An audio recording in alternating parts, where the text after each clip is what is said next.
I don't want you to see failure as a disease. I want you to see it as a currency. I want you to know that there are lessons that you learn and you gain wisdom in the lesson. You gain a deeper understanding of the power of your future. There are things you will be able to buy in your future with the currency of failure, with the lesson that you learn. Sometimes your life will be in a slump, just like sports. Some of the best shooters can't hit baskets different times in games. They get in a slump. Do they sit on the sideline and say, I just didn't hit a basket today? No, they continue to execute. I suggest to you that if you are facing a challenge, don't stop. Stay busy. Work your plan. Continue to do those things that you know that work for you after you have evaluated yourself in the situation. Continue to move. Stay busy, stay busy, stay busy.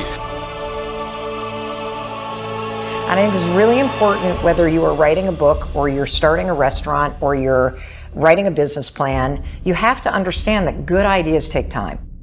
And if you are working and toiling away like I was and something doesn't feel right, pay attention to that.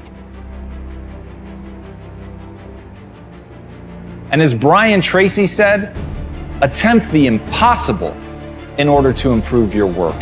Think about that for a second. Attempt the impossible just to get better, to try the things that you know are going to fail, things that the world is going to tell you simply cannot be. But even if it violates the laws of physics, if there's something in that attempt that you're going to learn, you owe it to yourself. You have a fucking moral obligation to try. Because all of the people that will lie in your wake are the people that didn't try simply because they didn't believe that they could do it. Take a look back over the last few months. Did you make some mistakes? How could you correct those for the future?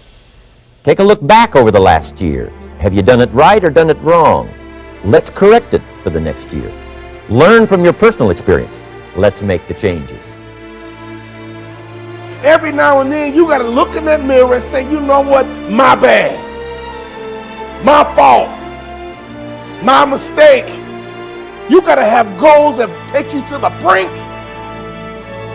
You are about to remodel you. You are about to rebuild you, a better version of you. Ain't nothing wrong with you, but we got to get you better. There's nothing wrong with you, but you got to improve. We may not be perfect people, we may not have perfect situations, but we are still significant nonetheless. And we have been blessed with a rich body of emotions. We have emotions. We're not like roses or plants or bushes that have life without feeling.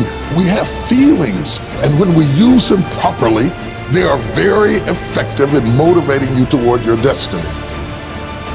If you're willing to put in that effort, if you're willing to transform, if you're willing to change and fight and struggle, you will be rewarded with growth.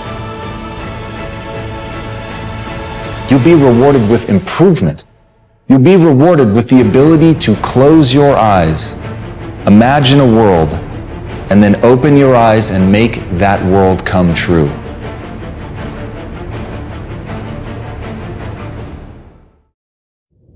You need a value hierarchy.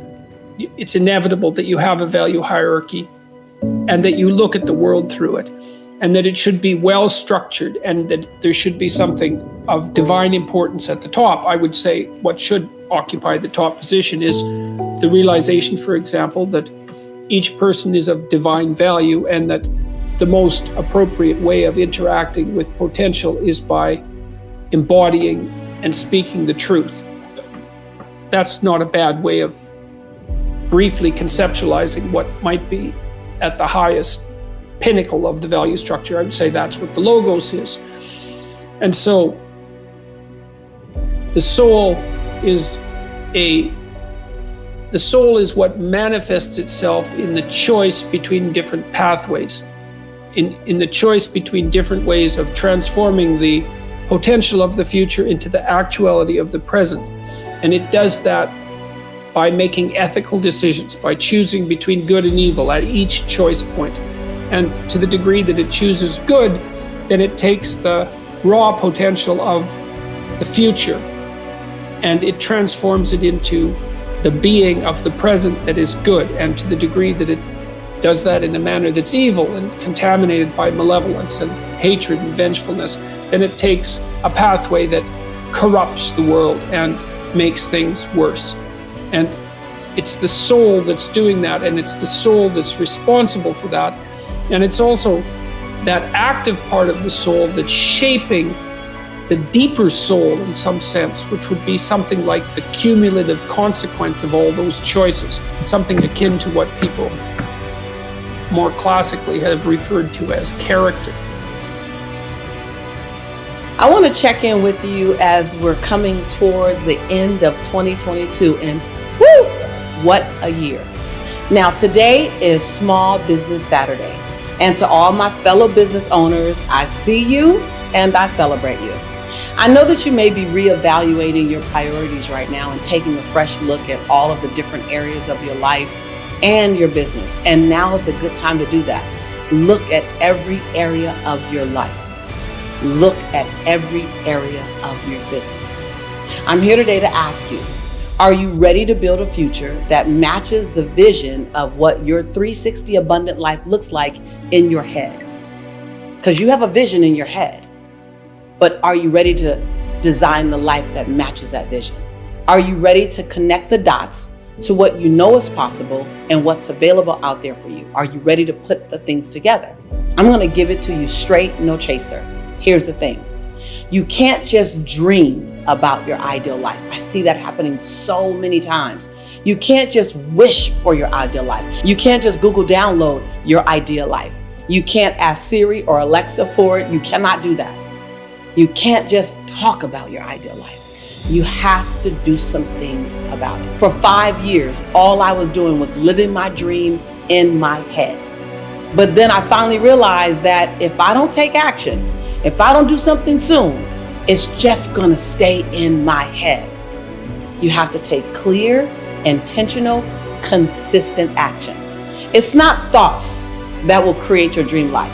Though it starts there, it's the action that's gonna get you there. Man, when I figured that out, the more action I'm in, even if I'm in action doing some of the wrong things, I at least realize that they're the wrong things and I can get busy doing the right things.